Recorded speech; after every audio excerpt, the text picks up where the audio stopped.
What is up, runners or runners to be? I've been thinking about making this video for a really long time now, and I've taken some real life experiences, and I hope you guys will find it useful.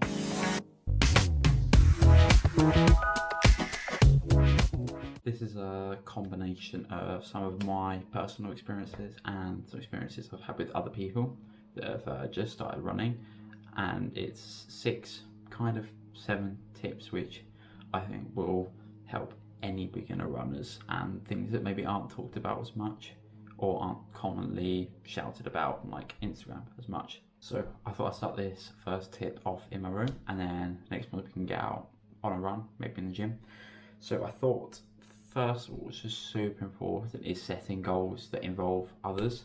First of all, setting goals really helps keep you accountable, keeps you motivated when you might not really know what you want to do. So having a goal such as completing a park run in a certain amount of time, being able to complete it without running, being able to complete a certain distance, whether that's 3k, 5k, 10k, having any kind of goal gives you something to work towards the whole time, and it has been proven with many studies that keeps people motivated and increases the likelihood of them actually succeeding in their goals.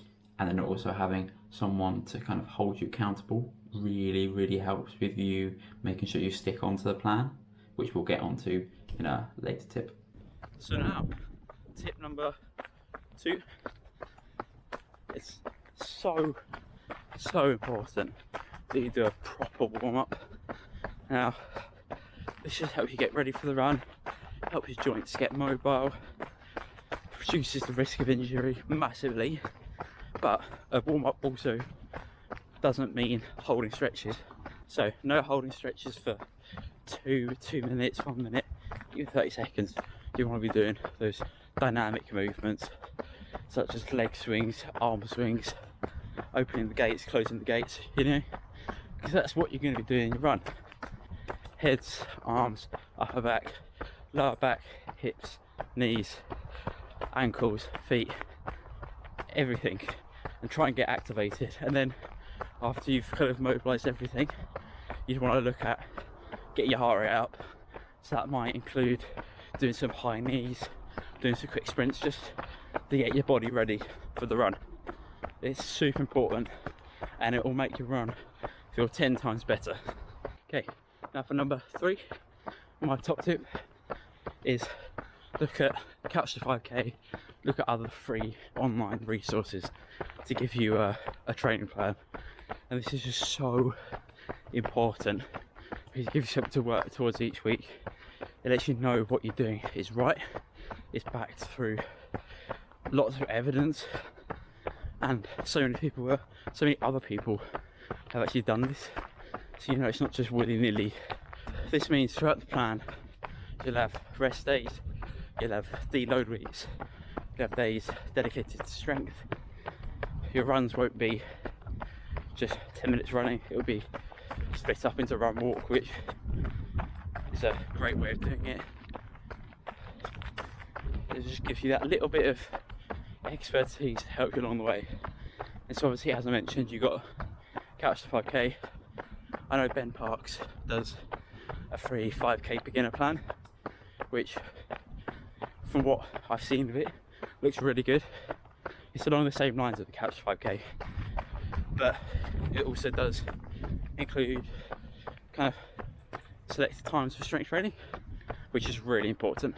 So make sure to get that plan on your bucket list.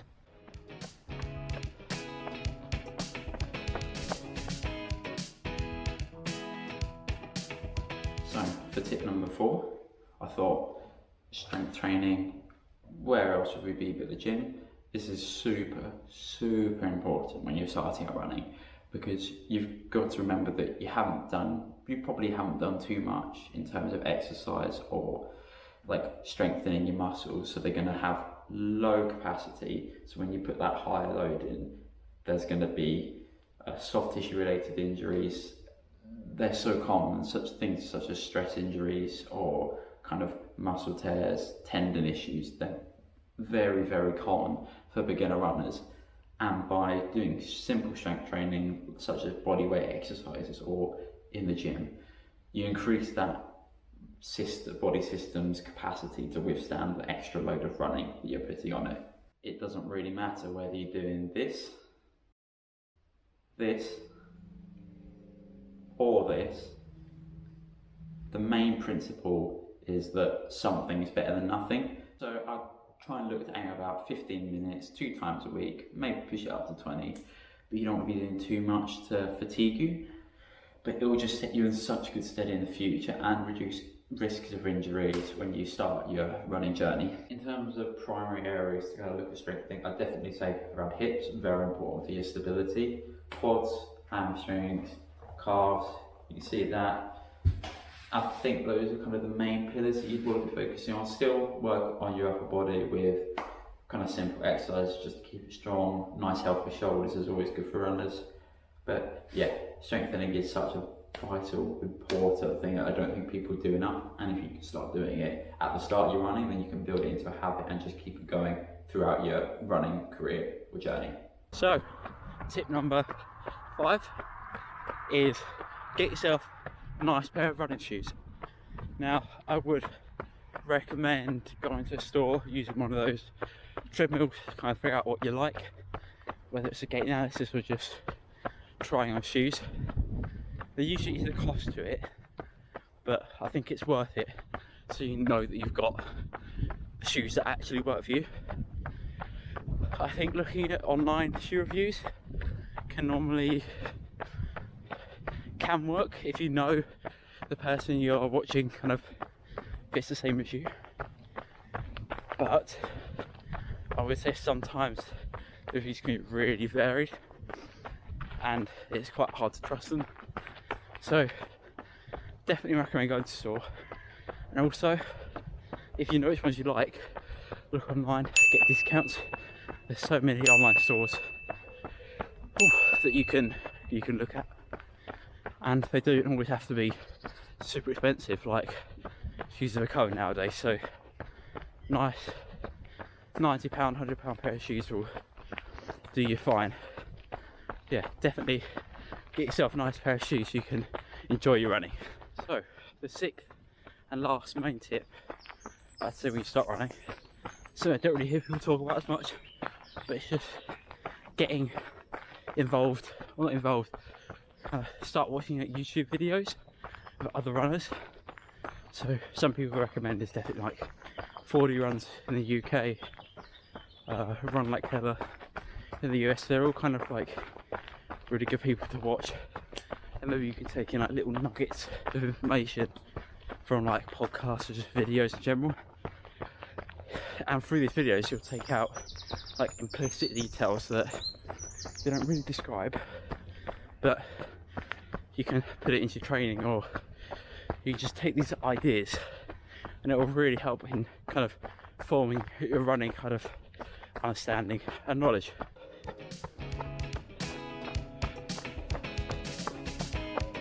Those are my top 6 tips for beginner runners, and as the last little closing point / extra little 7th tip is that consistency is key. Don't try and beat your PB every time. Don't try and run a longer distance every time. Just stay consistent, and eventually over time you will get better.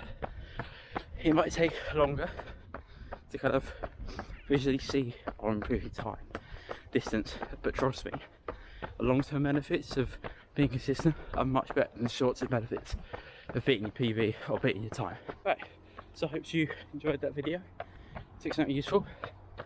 If you can think of something that I haven't said in this that might be helpful to other beginners, make sure to put it down in the comments. And if you haven't already, hit that like and subscribe, it's super useful.